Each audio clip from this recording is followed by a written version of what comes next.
tie is not going anywhere. So, okay. And I'm now going to drink water. I'm going to hide some of this wire here. Okay. Yeah.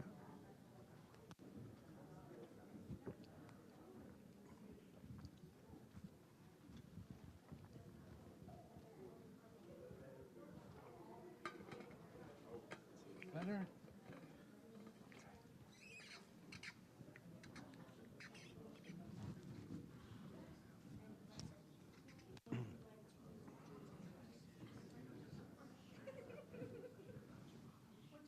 Wow, you're sitting in the front row. That's really exciting. Hi, Oh, thank you. welcome to all of our students, to our teachers and mandrihim, and to all of our grown-ups.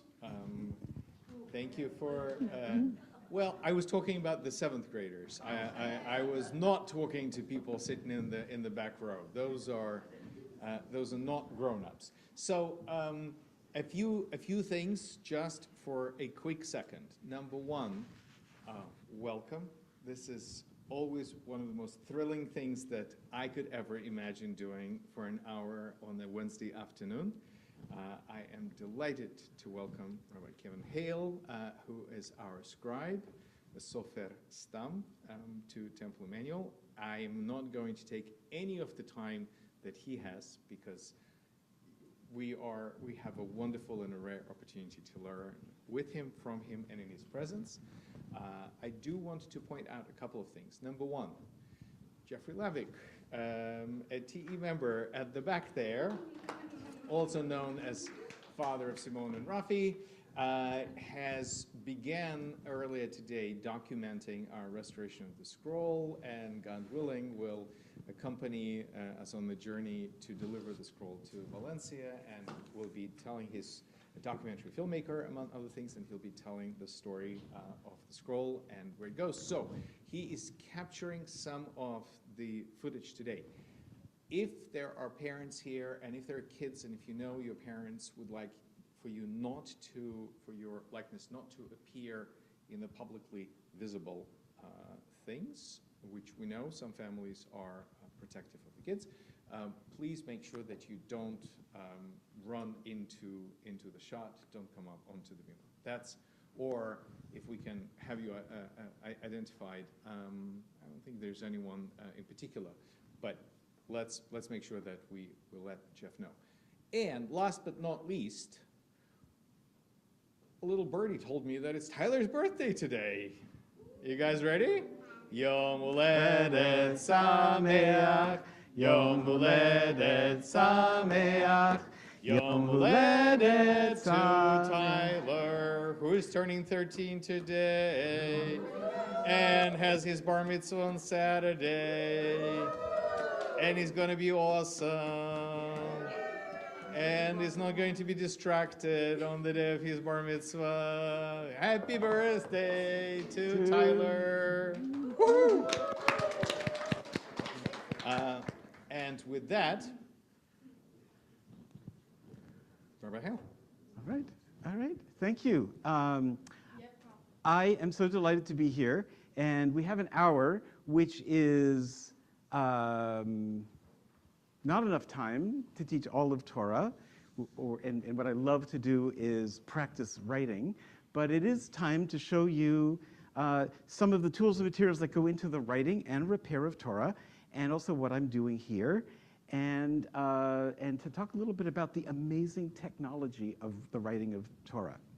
So Rabbi invited me to come for a particular purpose, which is this Torah scroll, and it needs some work in order to be a kosher and usable scroll, and then it can go to its new home in Valencia, Spain.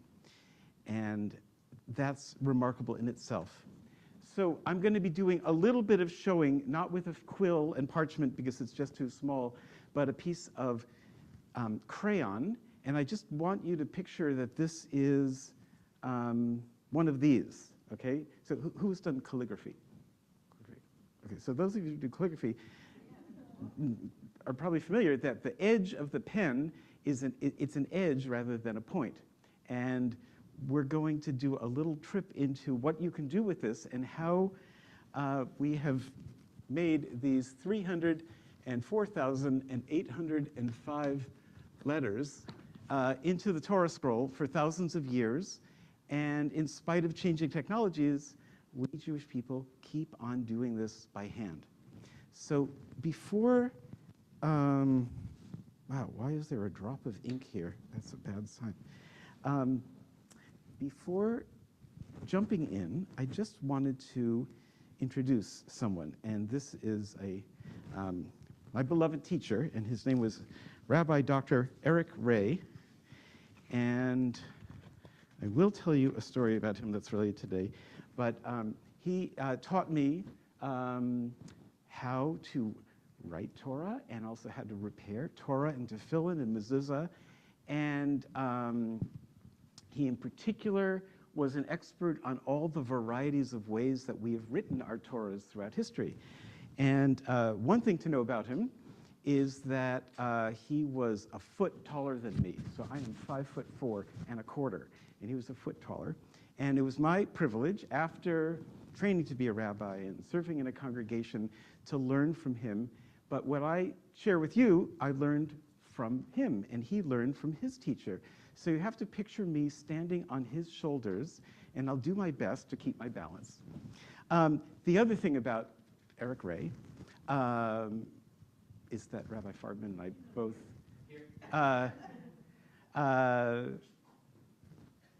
got to know him, and he really loved Torah. He loved the 22 letters of the Hebrew alphabet so much. He knew 2,000 different styles of writing Hebrew. So yes, I will get into a couple of them. Today is Yom HaZikaron, the day of remembering all those who gave their lives so that there could be an Israel. And tomorrow, or tonight, is Yom HaTzmaut. So Eric Ray fought in the Israeli War of Independence. And he was kind of a hero. So there were many who fought in the war who came from outside of what became Israel. And he told me a story about how he started to just accept that God is real. And it was during some battle, and he was sleeping in his tent, and he said a Syrian soldier, because that's who young Israel was at war with, came into the tent and stabbed him and missed this artery by about ½ an inch. And he said that something in him made him instinctively flinch, and it saved his life. So that was the beginning of my teacher saying, okay, God is real. And if not for that flinching, he would be remembered today as one of the ones who gave their lives. So I could tell you many stories about him, but I wanted to just introduce you to this Torah scroll. And when we say Torah, we're talking about, by the way, if you just say the number with me a few times, 304,805 letters, 304,805, you'll just know it, and then just casually in conversation say, there's 304,805 letters in the Torah scroll, and we still write them according to these traditions, and 304,804 of them need to be written correctly. Anyway, before long, people will just say, wow, you know that about Torah. So, and it's written by hand on the skin of a kosher animal, following ancient rules, and in fulfillment of a commandment. And the commandment is a commandment to write Torah. So, parchment is the material it's written on. It's the skin of an animal, written with either a feather pen or a stick or a reed pen, and sewn together with a handmade kosher thread that's made from the fibers of the sinew of the same kind of animal as the Torah. Okay, enough said for a second. Let me just write the word. No, I want to talk about what was amazing. So it's the nature of Torah that we keep on finding new meaning in it. And we keep on finding brand new meaning. And something that was absolutely ordinary about this until a few hundred years ago is maybe the one thing that people know about Torah and say, you're kidding, this is amazing. And that is the fact that it is a handwritten book. So only 500 or 600 years ago, if you wanted a book, it would be copied by hand using this technology. And we Jewish people have been considering this commandment to write Torah. And every time there's a new technological development, we've actually had the discussion. Well, is this a Torah?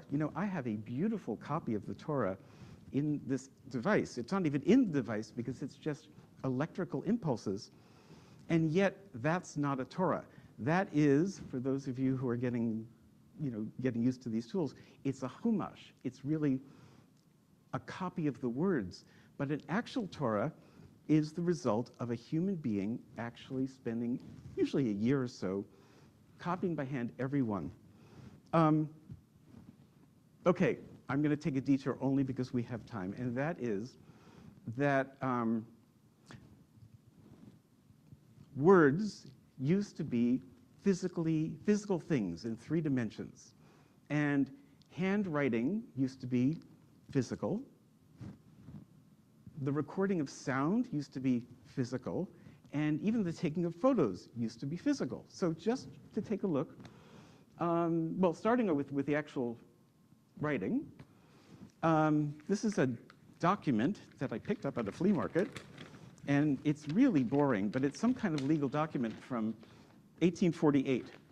And in 1848, which is not that long ago, okay, my grandmother remembered stories that her father told when he was a boy around then. It wasn't worth it to set all the type by hand to make a document. It was much more efficient for someone to be copying using probably a metal pen on really, really nice parchment. And so as recently as when I was a kid, handwriting was really important.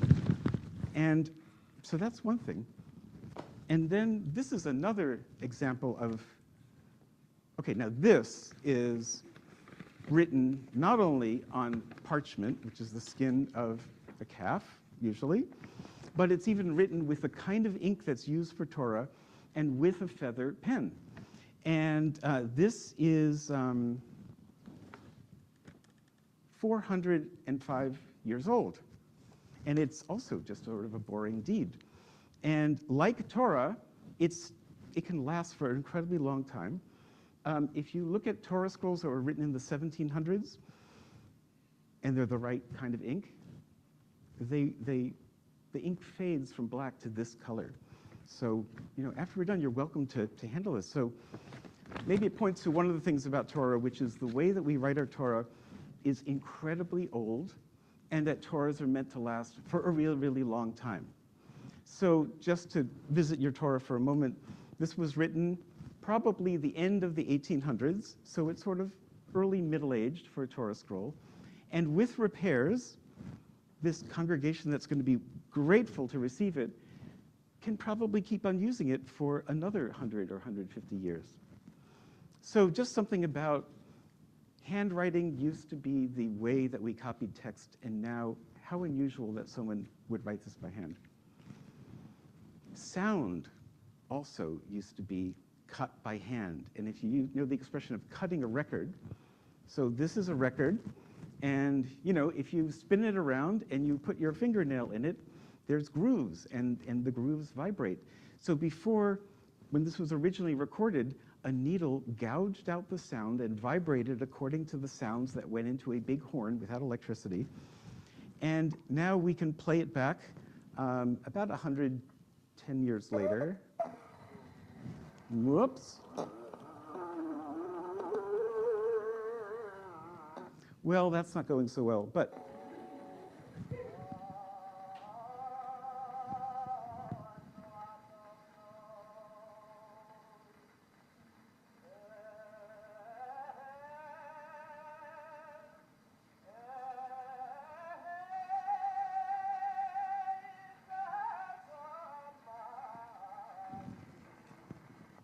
so this is a cantor singing when the land of Israel was still ruled by Turkey, about 1910 or so. And he actually goes on to sing, well, we know the melody is something more like Vishamru. So when that record was first cut, little bits of the material came out because it's three-dimensional. And you can also think about a music box. And you remove some material and then you get music. So sound and writing used to be physical things, and even, I love this camera. What is an old photograph? It's actually little bits of chemicals. I think it's silver. So it's just to say that it was a revolutionary thing that we could take these words and record them and then play them back. So enough about old tech, but it's, okay. So let me just go through what is, now I can write the word. Okay, so I'm going to write the word sofer, which means scribe, and maybe it's just a way to look at what is this thousands and thousands year tradition that we have about handwriting of our Torah scrolls. Nope, going back one more time. Remember when we were slaves in Egypt? Yeah, right. Yes. Okay, but you still remember it anyway. Yeah. Exactly. Okay, so there are 613 commandments in the Torah. Most people know about the 10 commandments, but as you roll through the entire Torah scroll, or if one were to, every time that you have God saying to do something or not do something, that is, honor your parents, don't lie, okay? That's a commandment, that's a mitzvah. And the last one that we get to in the rolling is this one. So I'm going to set the stage for it. We were slaves in Egypt, and then Moses led us out of Egypt, and it did take us 40 years to get to the land of Israel, but along the way, we get to Mount Sinai, and Moses goes up on the mountain, and I'm an artist, but not this kind of artist. And basically, a lot of the Torah is about what Moses hears God say while we are all waiting down below. And basically, the last commandment that God says to Moses is speaking in the second person plural. So even though I'm addressing myself to Rabbi Farbman, I'm saying, and now, okay, I'll do it in Hebrew. Ve'ata kitvu lachem et hashira hazot v'lamda et bnei Israel. And now, y'all write this song for yourselves and teach it to the children of Israel. So we have a tradition that song, these are the words that God sang to Moses and instructed Moses to write down. And then we've been copying it ever since. These 304,805 letters. And so I cheat a little bit because I rely on you to write them down so that I can teach them. So Handwriting is terrible. the point of this, thank you for reminding me of the point, is that the intent of the commandment to write Torah is that if possible, every one of us should have the experience of writing every single one of these 304,805 letters. And that's why early on a profession called sofer arose, so that we write on behalf of the people to fulfill this commandment. So not only are there 304,805 letters, but what we received, the tradition we received, has to do with, let me just show you a little sample. Some letters, okay, why do I have this piece of Torah? Because it was torn, and part of my work has been to copy, or forge, if you will, the handwriting of a piece of a Torah, one of the 60 or so skins, and then replace it. And this just happens to be the Shema and V'ahavta. So if you already know Shema and V'ahavta, you already know how to chant some of the Torah. And it includes that there's 2 letters that are written large. And there are spaces in the text that are closed, And there's spaces in the text that are open. And a number of places where letters are written large or small, and even one letter that's written broken. So this whole body of knowledge, and yet it was only written down about 1,500 years ago. So if you think, let's make up a date for when Moses lived, I'll make up 3,500 years ago. So we'd been writing Torahs for a good 1,000, 2,000 years before we began to write down these rules. So there's an ancient idea that when we received Torah at Mount Sinai, we received two Torahs. And one of them is the written Torah that doesn't change. Everything else changes. Where we live, what does it mean to be Jewish? How do you do Jewish? But the Torah keeps on staying the same. And at the same time, it's called the oral Torah. And that is, the rules were passed just like we're talking eventually with each other, because I will listen also. In real time, between real people.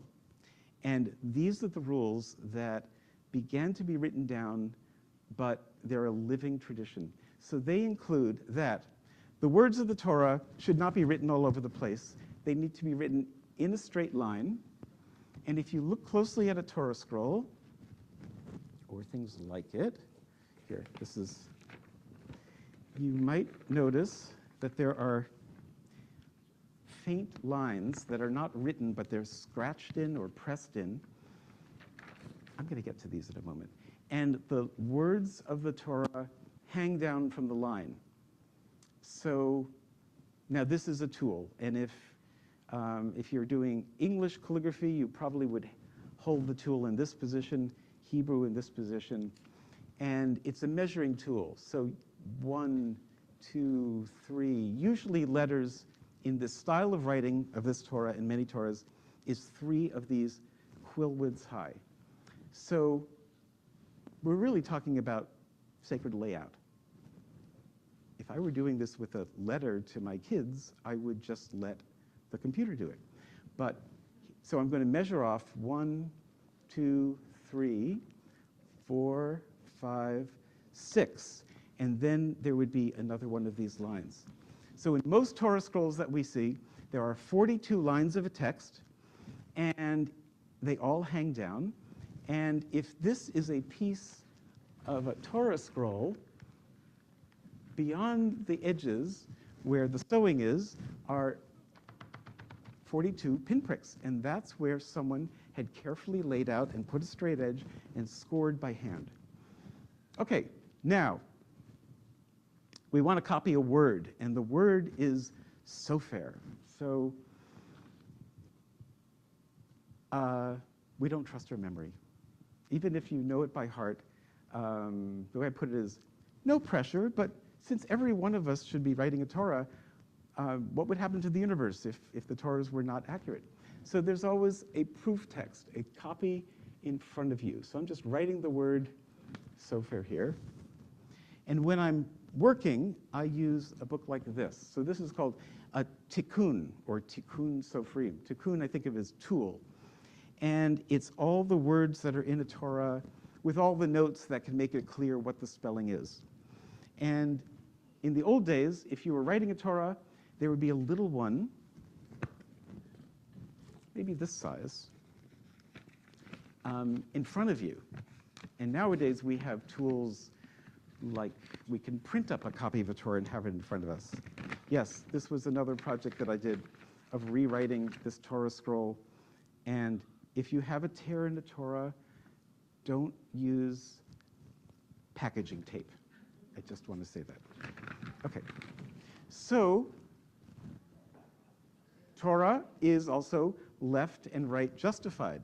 So there's going to be a margin on one side and a margin on the other.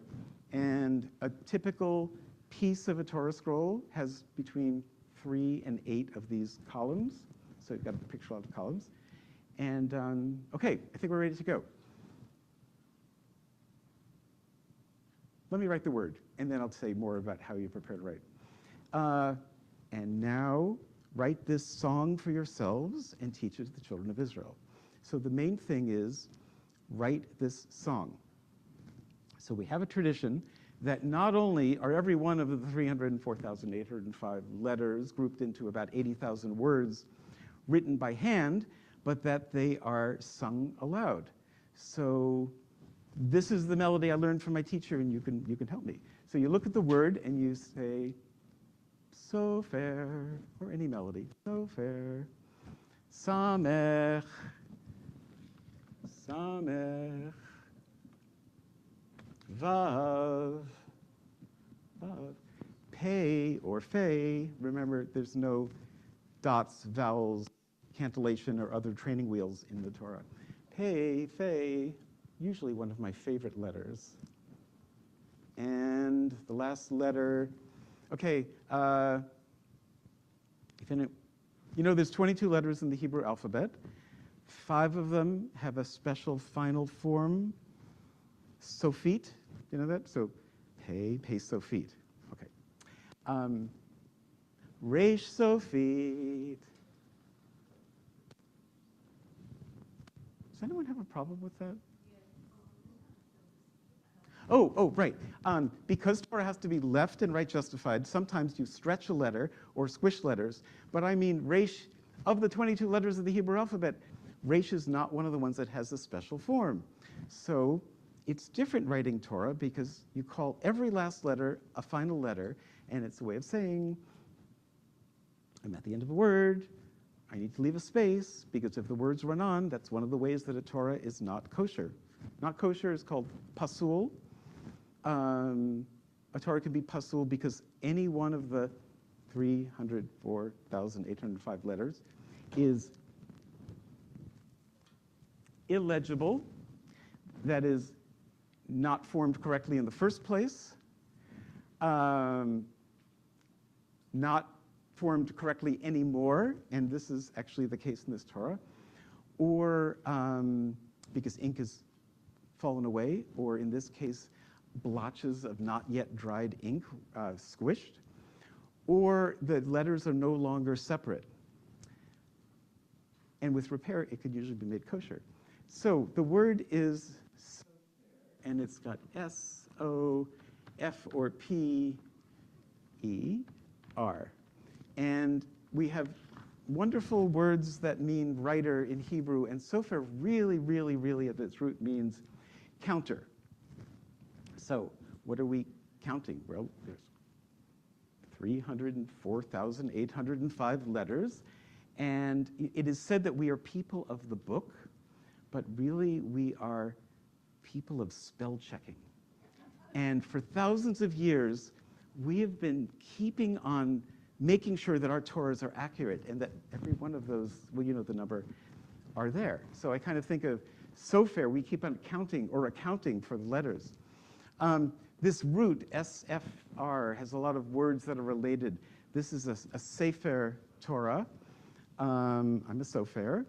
You can count a mispar, a number, but you can also recount a sipur, a story. So in English and Hebrew too, there's some relationship between book, story, and number. Okay. What else to say? So I'm a sofer, and I also have, it's not a PhD, but I'm a sofer stam. And stam is an acronym for the 3 places where we have Torah writing. So one of them is the entire, I should probably, because I could take a breath and take a question. The entire Torah. So what is the Torah? The 5 books of Moses, from the creation of the universe, becoming a family, becoming a people, enslaved, coming out, and becoming free and about to be in the land that we are destined to be in, when we roll the Torah up and we tell the story all over again, and the rest of the Torah goes on with the story. So we can experience writing it, we can read it, we can dance with it. If it was no longer usable and we didn't want to save it forever, we could give it a respectful burial.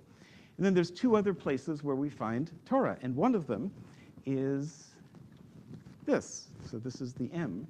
So S is for Sefer Torah, M for mezuzah, which really means doorpost. and it's often confused with the parchment inside or the box that contains it. And what's this text are the two places in the Torah that talk about they should be on the doorposts of your house and on your gates. And it's written with the same tools and technology as the Torah. Remember, pointed out that the Shema in the Torah has a large ayin and dalet. So even writing this small, you can probably see on the top line, still the scribe is trying to write with a large ayin and dalet. And okay, that's one. And then another one is tefillin. So you're familiar with tefillin. Just amazing. These actually belong to my teacher, Eric Ray. So they're boxes that have pieces of parchment inside with passages of Torah. And we literally wrap ourselves with these words of Torah. He was a foot taller than me, and even though his straps go down too far, I don't want to cut them. So what's in it are the 4 places in the Torah that say they should be a sign between your eyes and on your arms. And the one that we wear on the head has 4 chambers with the 4 passages written separately, and the one on the arm, the 4 are written in a long piece. So I just want to pull out one of them. It's actually wrapped with calf tail hair. And okay. And yes, I will reassemble this one day. So here is the Shema and V'ahavta, written really small and actually even much more beautifully. Should I pass this around? Yeah. And you can, it can take all the rest of the half hour to do. And you'll see that even this small, the scribe is writing beautifully and with the large ayin and dalet. So, you know, if you do a mitzvah, that is amazing. And then there's this extra thing you can do, and it doesn't make it more of a mitzvah, but I mean, the term I know is hidur mitzvah. That is, if you're doing a mitzvah, why not do it as beautifully as possible? So we've always tried to write Torahs beautifully. They don't need to be. Anyway, I'm going to back up and say, these are the 3 places where we have Torah, in the whole Torah scroll, on the doorway, and in a tool for prayer. Let's talk about what we write on.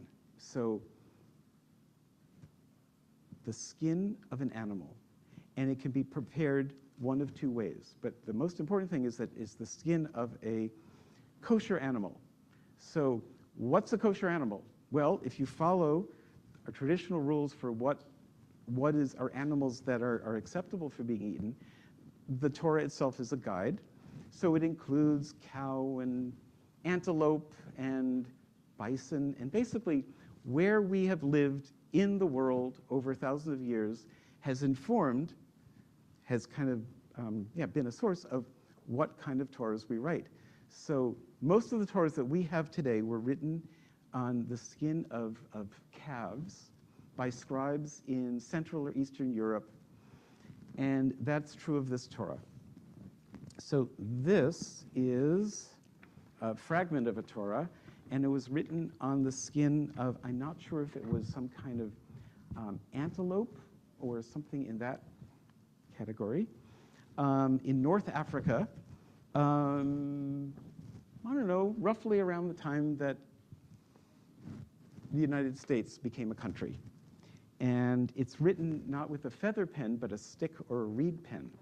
So leather is created differently than parchment. Parchment, the skin is stretched and sanded and scraped and dried, and we're writing on the suede on the inside. I'll finish the sentence and then call on you.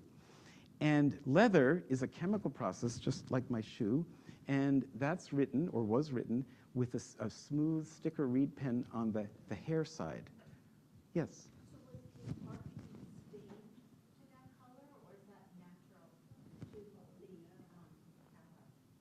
camera? Parchment, it's the nature of how it's prepared that it's usually white or off-white.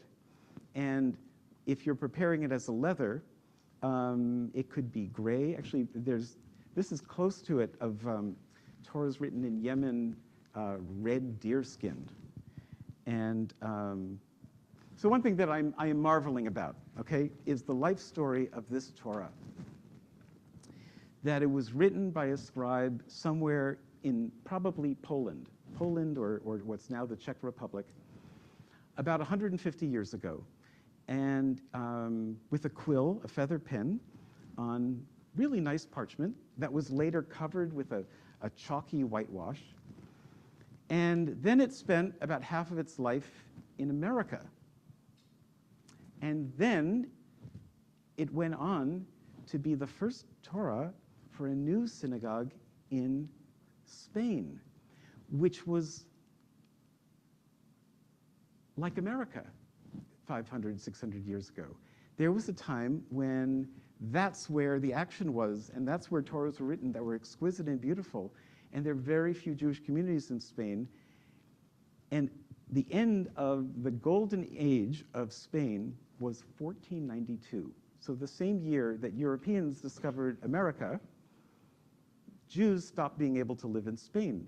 So of all places, here in America, we're sending a Torah, or you are sending a Torah, for a new congregation in this place that had been an ancient Jewish community.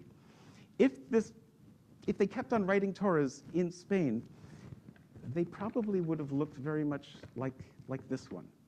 So if there's time, I'll give you a little glimpse about styles of writing. But just what else do we have here to show? Okay, I'm just going to review. Rabbi, what time is it? We have 20 minutes. 20 minutes. All of Torah can be taught in 20 minutes. Okay. Okay, I want to just review. These are main concepts in writing of Torah. One I already referred to is that long time. The way we've been writing is not only the way books were written only 600 years ago, but we write for the ages so that our great-great-great-grandchildren could still read them unless they're going to write their own Torah. So age. Another one is no violence. So even though this is written on the skin of an animal, we don't kill in order to write Torah. So if you are writing your Torah, kids, and you're missing a piece of parchment, but an animal was not careful crossing the Wilbur Cross, and it's a kosher animal, then we can take the skin and prepare it for this sacred purpose. Or if it died naturally, or even if it was killed for its food. But if you're on a deadline and you need another piece of skin, you cannot go outside and say, look at that beautiful calf, I shall go and kill it for my Torah scroll. Because that would be violence done in the name of Torah. So Torah should be about love and peace. So usually when I cut parchment, and these are things that our teacher Eric Ray loved to teach about, I used gold-plated scissors that actually I inherited from him. And one day I forgot that they were in my carry-on bag. So I use right now titanium scissors, because titanium is a kind of a precious thing. So there's a tradition of avoiding, if possible, using steel, copper, iron, bronze, metals that at least in old days were weapons of war. Okay, is that enough? No. If you're writing with a feather pen, oops, talk about the ink in a moment. What kind of bird? Well, a kosher bird. But you don't pluck the feather in order to make a pen, because that would be violence in the name of Torah. Okay. The third concept is called ma'alin b'kodesh. So kodesh, you know, from kiddush, kedusha, holiness. And ma'alin, you know, if you're going to take a turn reading the Torah, it's called an aliyah, a going up. Okay, so ma'alin b'kodesh means levels of holiness. And the concept is that when you, with love and intention, prepare something for a holy purpose, it would be disrespectful to use it for a lesser purpose. So here we have a hide from an animal that was not killed for the purpose of Torah. And I know how to make parchment, but I wouldn't trust that my parchment would last for more than 50 or 100 years, so I buy it from others. But I understand the process. And then you prepare the skin, and then eventually you'd cut out a piece for your Torah scroll. And then the question is, well, okay, before I get to the margins. So, skin of an animal, and an animal, it's no longer alive, but it had life in it, so it's respected. And then you raise it in holiness, ma'alin ba'kodesh, in order to be used for Torah or tefillin or mezuzah or other sacred objects. And then even higher would be to write words of Torah on it, and even higher would be to write a name of God on it. So at every step of the way, a declaration is made, and a statement is like the statement that we would make before writing Torah. Hareini kotev sefer Torah l'shem kedushat sefer Torah. Behold, I am writing this Torah for the sake of the holiness of Torah. So, in a way, it's also what makes matzah matzah, that it's not just the ingredients, but someone was conscious of taking these ordinary things and then making it for a holy purpose. So, the question is, well, what about, I've written our Torah, then what about this? And it's debatable about, could this be used for mezuzah and tefillin, or does that need to be the stated purpose? But you could certainly use it for another holy purpose, practicing writing. But other things. But then, what happens when you have what is called, in a famous book, sacred trash? Okay, so these really are little pieces of the special thread, the giddin, that's made for sewing it together, or little trimmings that were made for the purpose of Torah. It would be disrespectful, to write a shopping list, if you still wrote by hand, on this. And there are basically three choices. And one is they could be given a respectful burial as if any other holy object or person. So in our cemetery, up in Northampton, where I live, periodically we open up a grave, doesn't have a person in it, and we put in sacred objects. Or when there is a burial, add things like that. Another is to keep it forever. So there was a synagogue in Egypt where there was 1,000 years of just storing away anything that might have possibly had a name of God in it or was sacred, and now it can be studied. And then once or twice a year, I take the scraps and I soak them, and then I start boiling them for hours and hours and add water. And eventually what you get is Jell-O. And if you keep on boiling it even more, it becomes a glue. So at home, the glue that I use for patching is made from the scraps. Okay. I think, what else do I want to show before? Let me just show you one more thing. You showed something to me last time, right, that kind of blew my mind a little. You unrolled the Torah scroll, you grabbed the kippah, and you started cleaning it. Right.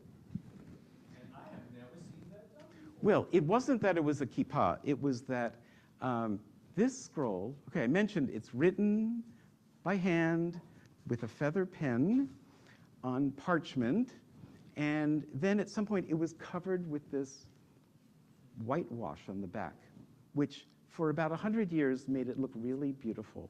But that's been wearing off. So throughout the Torah, there's a cloudiness and a chalkiness, and that can be wiped off with a soft cloth. And part of what I did today was not with a kippah, but with a very soft cloth. Where is it? That looks more like this.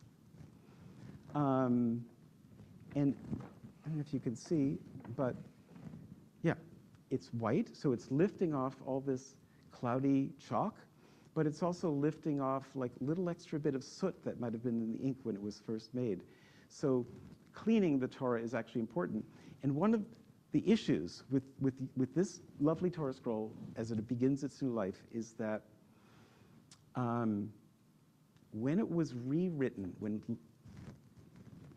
when letters that needed a little extra ink were written, the ink wasn't allowed to dry, and then it got splotchy, but why did the ink come off in the first place?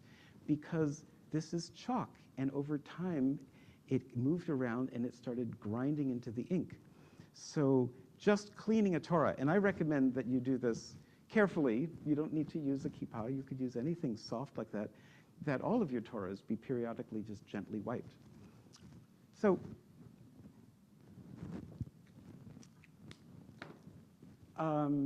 Spain. Okay. Just want to,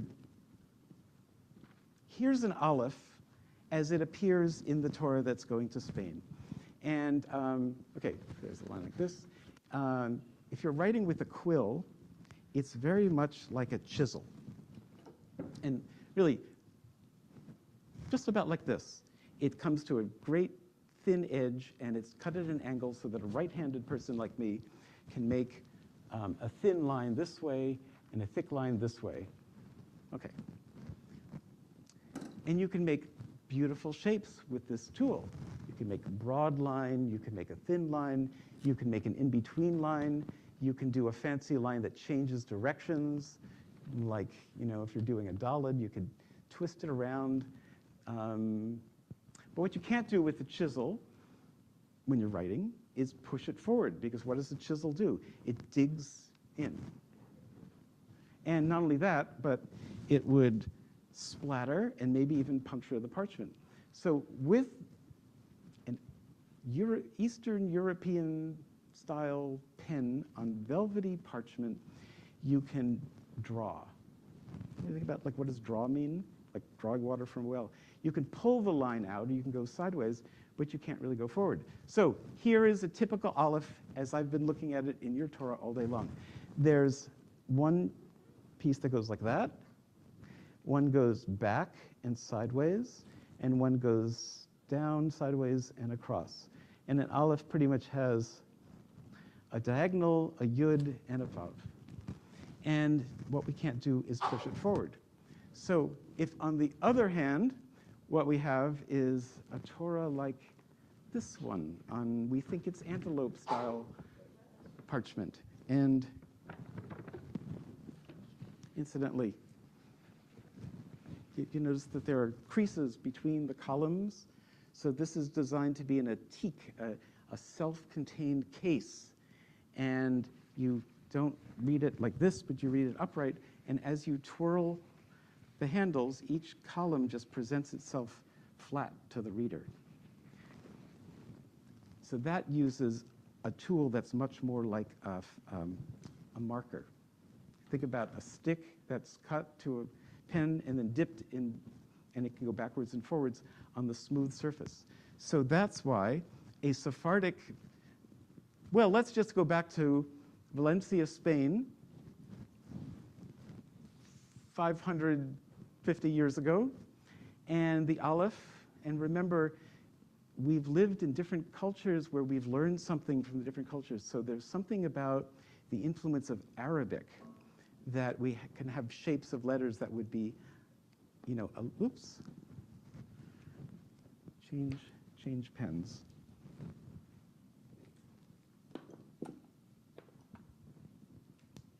That's easy.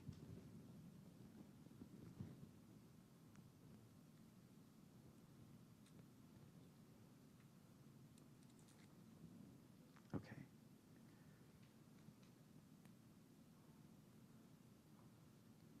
Here we go. So this is as if it's with a feather quill on velvety parchment. This is with a sticker reed pen, like it's on the smooth tanned leather. And we get a shape that looks like that. And then we get a shape that looks like that, and that, and that, and that. So this is pulling back, and this is sideways, and this is pulling back.